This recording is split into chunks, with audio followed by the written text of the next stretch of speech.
365 dias ou 365 DNI é um filme que poderia ser muito bem descrito como uma violência disfarçada de conto de fadas.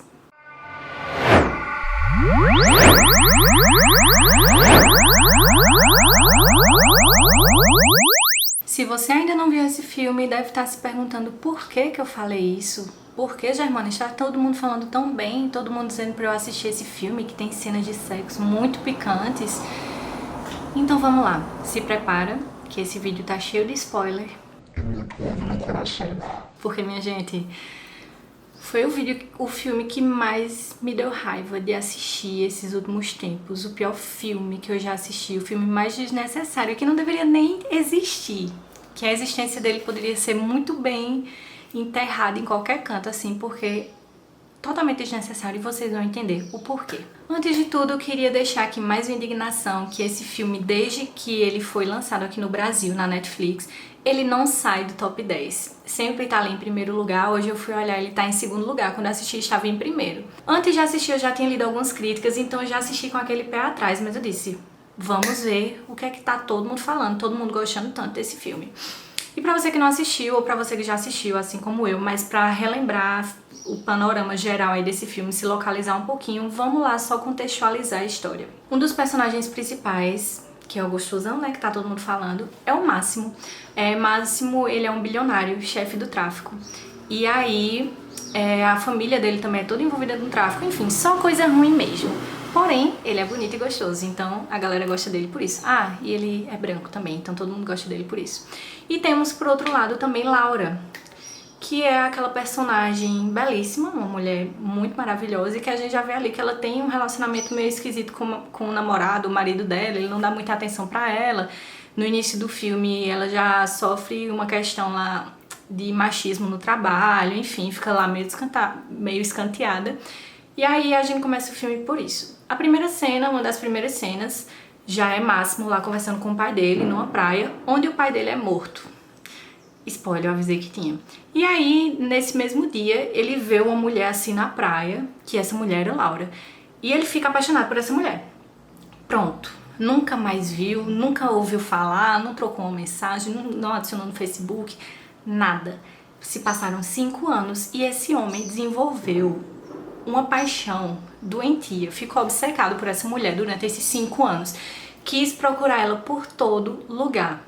E aí, 5 anos depois, ela viaja de férias com esse namorado, que é escroto, e com os amigos. E aí, nessa viagem, quando ela desce no aeroporto, é justamente na cidade que Máximo mora. E ele vê ela chegando no aeroporto, então, como ele queria e como ele era obcecado por ela há anos, ele fez de tudo para conseguir raptar ela, e ele a raptou. E aí, quando a gente vê que ele rapta ela, ela acorda assim, né? Não grita, não faz nada, só acorda meio desnorteada num lugar muito chique. E aí ele vai conversar com ela, dizer que ela tem um total de 365 dias para se apaixonar por ele. Ele diz que ele não vai tocá-la, que ele não vai fazer nada que ela não queira, até ela se apaixonar por livre e espontânea pressão por ele. Porém, ele vai dizendo isso, e enquanto ele diz isso, ele vai tocando nela, ele vai pegando nela assim, e você fica, mas você não disse que não ia fazer nada? E não é só nesse momento, durante o filme todo, mesmo que a personagem não esteja afim do que ele está falando, não esteja querendo fazer as coisas que ele manda, que ele quer, ele sempre tá lá tocando nela, abre a roupa dela, enfia a mão, ela presa, ele faz as coisas sem ela querer também, sem a permissão dela. Você disse que não ia fazer nada sem a permissão dela, meu amigo, mas você já está passando dos limites. Primeiro que já passou por ter sequestrado ela, né? Mas enfim, nada é muito bem desenvolvido nesse filme. A questão dessa paixão doentia dele não é muito bem desenvolvida, você não entende porque na casa dele é cheio de quadros dela, de fotos dela, se eles só se viram naquele dia e 5 anos depois que ele reencontrou ela, onde é que ele encontrou aquelas fotos, como é que ele fez aquilo, sabe? Tipo, nada é muito bem desenvolvido. E aí, como um bom milionário, chefe do tráfico que ele é, a forma que ele tenta conquistar a mulher Laura é através de muito luxo, que ele vive numa casa luxuosa. Através de várias compras, ele leva ela para fazer compras, porém no meio das compras ele sempre está regrando o que é que ela pode comprar ou não, se é alguma coisa muito curta ou não, se é alguma coisa que ele não gosta ou não. Então ele meio que passa esses dias aí tentando comprar ela mesmo, deixar que ela se apaixone por ele apenas por ser muito rico e por dar essa vida de luxo para ela. E um outro quesito é só isso, que ele é muito bonito, mas ele é um sequestrador e assediador e abusador e machista, enfim, tudo que é de ruim que não existe no mundo. Só que Laura, ela tem aquela pegada, o personagem, eles tentaram forçar uma pegada assim mais empoderada dela, sabe? Ela não aceita calar das coisas que ele faz. Sempre que ele faz alguma coisa, ela tenta retrucar, ela tenta se vingar, ela tenta fazer alguma coisa pra deixar ele chateado ou pra provocar ele. Inclusive, muitas vezes no filme ele tem a fala: não me provoque, sempre dando a entender que se ela provocasse ele, ele seria capaz de fazer alguma coisa. Até porque, né, ele já fez muitas coisas ruins, matou muita gente, rouba e é do tráfico mesmo. Então, é isso. Então a personagem é isso, é aquela mulher muito bonita, ela é raptada, ela no início, assim, tenta fugir, diz que não quer estar ali, ele pega o celular dela, pega o computador, pega tudo, ela protege por tudo aquilo. Mas com o tempo a gente vai tendo aquela visão de que ela está gostando da situação, e que ela está se fazendo difícil e que ela é uma mulher empoderada e que ela não vai deixar barato, que tudo ela está ali revidando e sempre atiçando ele de alguma forma, sabe? Então é aí que está toda a problemática do filme. O filme em si é uma problemática, mas é nesse comportamento, nessas reações dela, que a gente vê justamente essa questão mais problemática mesmo, do abuso se tornando um romance. O filme mesmo, ele tá lá nas categorias de romance, que não tem nada a ver com romance. Então a gente vê aquele abuso, aquele sequestro se tornando um romance que não tem lógica. Não tem lógica em nada esse filme. Ah, e outros pontos que me deixaram muito indignada. Esse filme, eu não comentei antes, mas esse filme ele é todo baseado em um livro. Se eu não me engano, é uma trilogia. E o livro é escrito por uma mulher. E o filme é dirigido por uma mulher que também faz parte da criação do roteiro do filme. Por que que essas mulheres fizeram isso? Por que que esse filme existe? Por que que esse livro existia? Tipo, sabe? Enfim. E aí a gente começa toda essa questão da problematização de que, por tanto tempo, as mulheres e a luta feminista luta para desconstruir essa questão de que abuso é amor, de que mulheres que sofrem abuso, né, é muito complicado sair de uma relação abusiva porque elas acham que tudo aquilo que está acontecendo com elas ou é culpa delas ou é uma demonstração de amor do parceiro. Então a gente tem essa luta tão grande pra aí chegar um filme, viralizar e todo mundo achar aquilo lindo, ver mulheres que estão apaixonadas pelo personagem do Máximo, que ele é incrível, que não sei o que, tipo, gente, não faz sentido, entendeu? Eles estão romantizando tudo que há de ruim. Abuso, sequestro, a questão também da síndrome de Estocolmo, que eu também acho que foi muito mal desenvolvida. Por quê? Porque ela não teve aquela fase de odiar o sequestrador, de ter muito medo dele. É como eu disse, a personagem dela sempre foi colocada como uma mulher muito empoderada, que não estava com medo dele, que sempre estava ali pra provocá-lo de alguma forma, porque ela era muito empoderada para aquilo, sabe?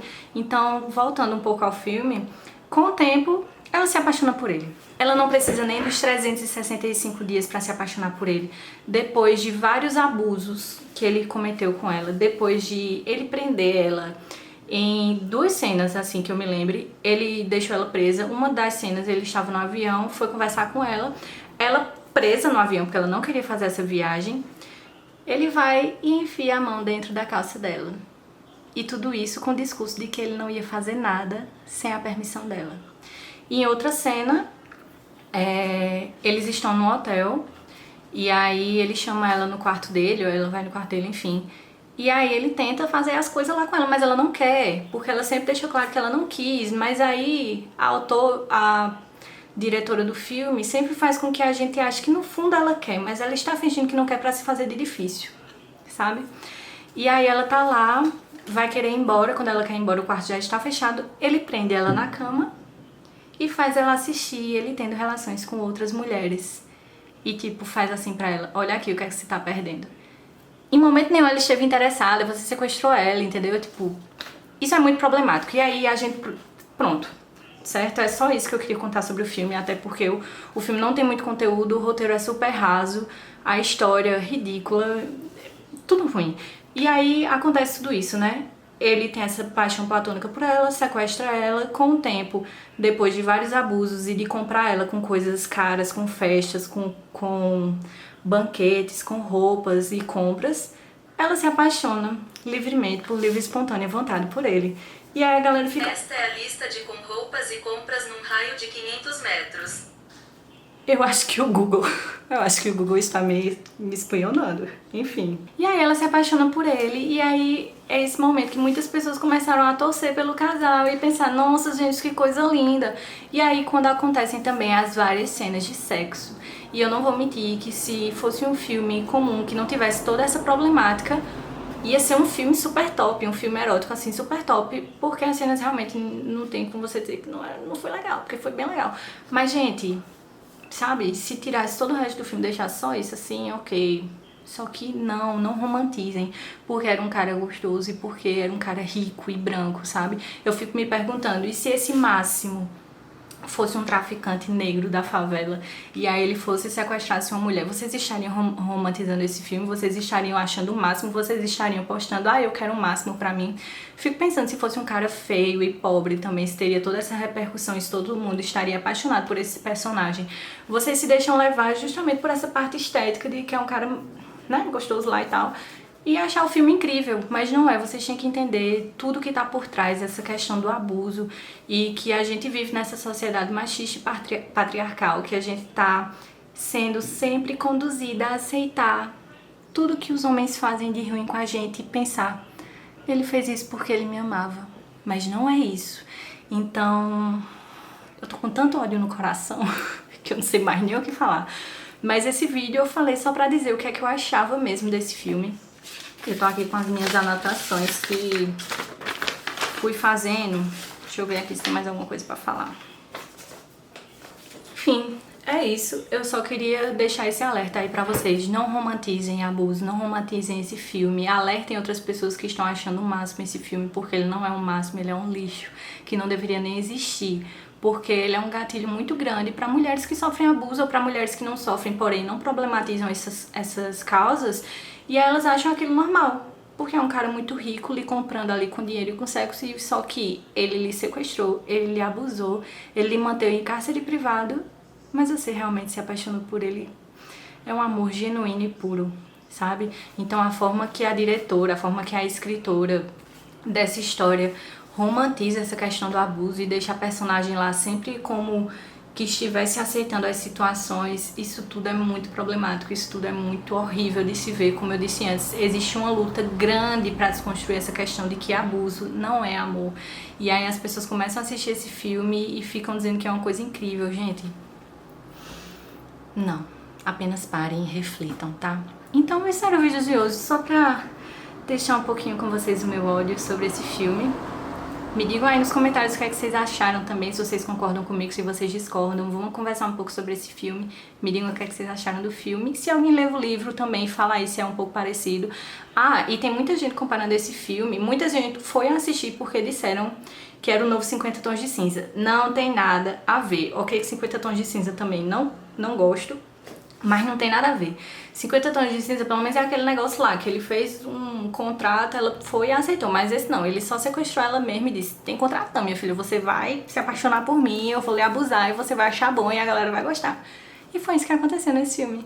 Um beijo, fiquem aí com todos esses spoilers. Deixem nos comentários o que é que vocês acharam. E se vocês gostam desse tipo de filme também. Um beijo, meus amores, e até mais.